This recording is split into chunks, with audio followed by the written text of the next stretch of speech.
Hey, we were just about to start without you.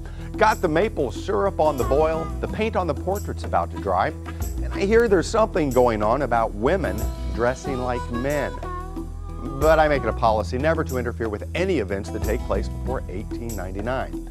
So sit right down. There's no time to waste on this time-shifting, illusion-making, taste bud tweaking trip across Indiana.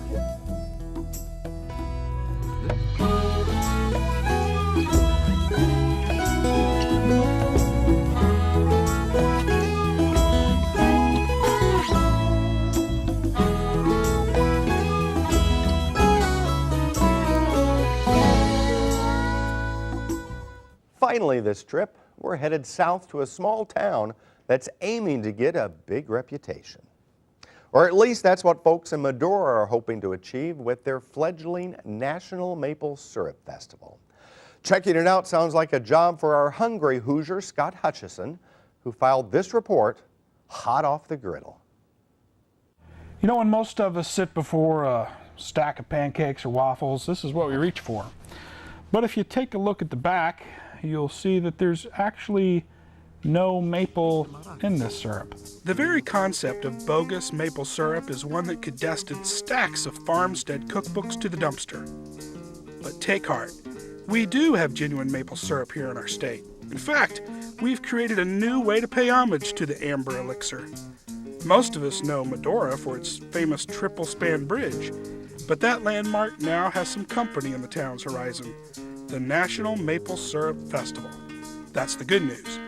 The bad is that March weather in Indiana is more suited to a dog sled than a Hungry Hoosier. Still, pancakes in mind, I brave snowdrifts as tall as Paul Bunyan to catch up with festival organizer Sabrina Burton. Well, this is America's first and only National Maple Syrup Festival. At this year's festival, we were producing 100% pure maple syrup in our evaporator. We were serving pancake breakfast at Pat's Snack Shack. I know the cook on the first day cooked over 1,000 pancakes. With my curiosity piqued and my appetite whetted, I headed out to check out the scene. The native people themselves were the first people to tap the actual hard maple tree, the sugar maple of North America. Or you can use the hot rock method by heating up rocks red hot in the fire and putting them in a row. You can bring it up to boiling in a minute or so.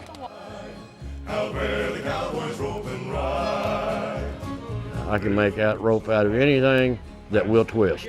And the only thing that limits you on rope making is your imagination. Yeah, strong, isn't it? What I do for the maple syrup process is I take care of the end where the trees are tapped. Pretty much has to be maintained 24 hours a day, 7 days a week. And I do eat a lot of pancakes over a weekend here. This maple syrup just makes pancakes so much better. When Cowboy Ron's not making rope at the festival or eating pancakes, he's helping out Tim Burton of Burton Maplewood Farms, the host of the annual festival. Well, we have here about 750 trees on this sugar bush that are tapped. We average about 2 taps per tree. Every year it's a little bit different as far as how much sap we're going to have. Last year, for example, we harvested 14,000 gallons of sap last year out of the same size sugar bush. Next, we moved into the sugar bush to see how the sap gets turned into syrup.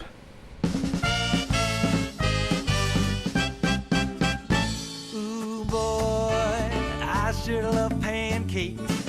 When it gets to the right sugar content, that's syrup. It's important to know that the National Maple Syrup Festival is sponsored by the Heads Up Foundation to benefit children with craniofacial anomalies. The festival's monies are specifically earmarked to go to Camp About Face. As I left the festival, syrup ended up being the least of what I was taking away. I was leaving with new friends and lasting memories. The things that truly make life sweet. Keep up the fire, maple syrup time. Split wood, not atoms. Keep up the fire, maple syrup time. Didn't I tell you this was going to be a time-shifting, illusion-making, taste-bud-tweaking trip across Indiana? Just goes to show you I'm a man of my word. We're heading out now, but of course we'll always be back, ready to take you on another trip across Indiana.